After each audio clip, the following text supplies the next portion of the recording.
Hello, my name is Robert Ozian. I am the pastor of Cutler Bay Worship Center right here in beautiful Cutler Bay, Florida, in the south of Florida, just south of Miami. And this is the book of Proverbs. We're going to be starting in chapter 1 today. And I'm going to be reading these from the New Living Translation. I want you to join me. We're going to be putting these into a playlist on Facebook and YouTube and having one for every day of the month. That's the beautiful thing about the book of Proverbs, is that there's 31 of them, and you can read one every single day. They're chock full of wisdom, good insight, and understanding, and things to just set your life up right for success, for goodness, for God's blessing and favor on your life. And so the book of Proverbs is an incredibly powerful book to read, and I like that it's got 31 chapters, one for every day of the month. So here we are, chapter 1 of the book of Proverbs from the New Living Translation, starting in verse 1. These are the Proverbs of Solomon, David's son, King of Israel.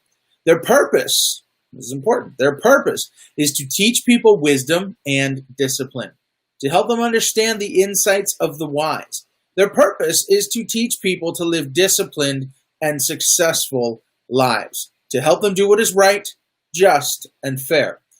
These proverbs will give insight to the simple, knowledge and discernment to the young.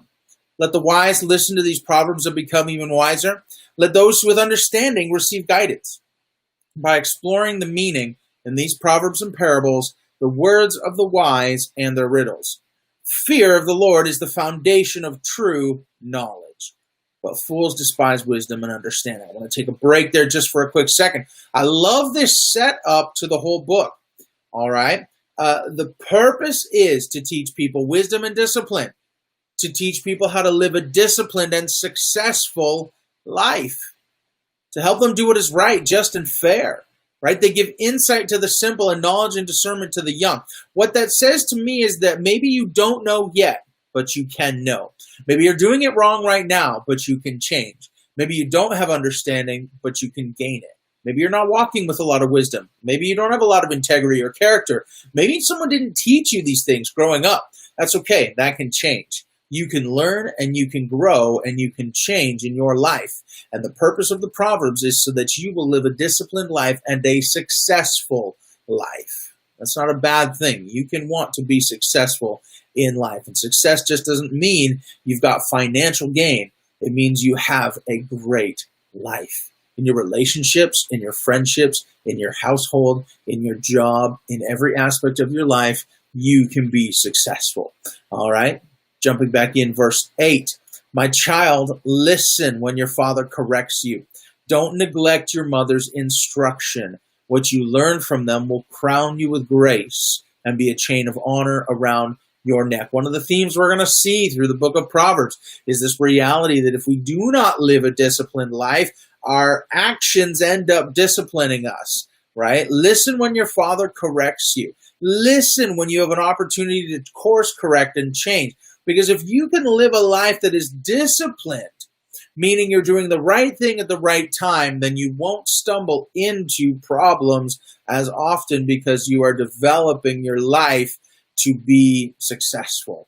Verse 10, my child, if sinners entice you, turn your back on them. They may say, come and join us. Let's hide and kill someone just for fun. Let's ambush the innocent. Let's swallow them alive like the grave. Let's swallow them whole like those who go down to the pit of death. Think of the great things we'll get. We'll fill our houses with all the stuff we take. Come, throw in your lot with us. We'll all share the loot. Listen, my child, don't go along with them. Stay far away from their paths. They rush to commit evil deeds. They hurry to commit murder. If a bird sees a trap being set, it knows to stay away. But these people set an ambush for themselves. They are trying to get themselves killed. Such is the fate of all who are greedy for money. It robs them of life. Verse 20. Wisdom shouts in the streets. She cries out in the public square. This is going to be another theme that we see throughout the book of Proverbs. Solomon really talks about wisdom personified as a woman. All right. Wisdom shouts in the streets. She cries out in the public square. She calls to the crowds along the main street, to those gathered in front of the city gate. How long, you simpletons, will you insist on being simple-minded? How long will you mockers relish in your mocking? How long will you fools hate knowledge?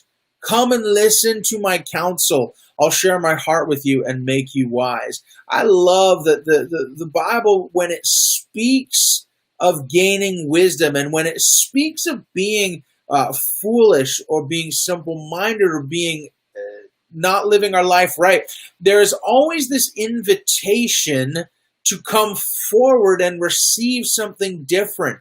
There's always this invitation to not stay the way that we are. Are you simple-minded, not getting the whole picture? There's wisdom and understanding for you. Are you acting like a fool and life is just beating you up? You can change. You can live in wisdom. You can gain integrity and character.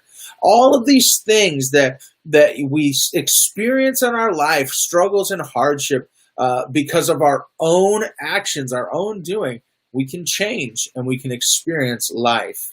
Verse 24, this is wisdom talking again. I called you so often, but you wouldn't come. I reached out to you, but you paid no attention. You ignored my advice and rejected the correction I offered. So I will laugh when you are in trouble. I will mock you when disaster overtakes you. When calamity overtakes you like a storm, when disaster engulfs you like a cyclone, and anguish and distress overwhelm you. When they cry for help, I will not answer. Though they anxiously search for me, they will not find me, for they hated knowledge and chose not to fear the Lord. They rejected my advice and paid no attention when I corrected them. Therefore, they must eat the bitter fruit of living their own way, choking on their own schemes. For simpletons turn away from me to death. Fools are destroyed by their own complacency. But all who listen to me will live in peace, untroubled by fear of harm. Now, I just finished saying, see, there's this great invitation that you can change. And then she goes into this like, yeah, well, you're gonna get destroyed, and I'm not even gonna talk to you. I'm just gonna laugh. Okay, but you gotta you gotta really see what this is saying here. Okay, Solomon is writing this. He says at the end in verse 32, "For simpletons turn away from me." So there's this idea that you're not a simpleton and you're choosing to change. You are a simpleton choosing not to change. All right, convinced that you can do it better. And then it says fools are destroyed by their own complacency. People who are not willing to actually come to wisdom, actually come for understanding, actually try to change their lives. But verse 33 wraps it all up and brings back that idea that you can come and you can change.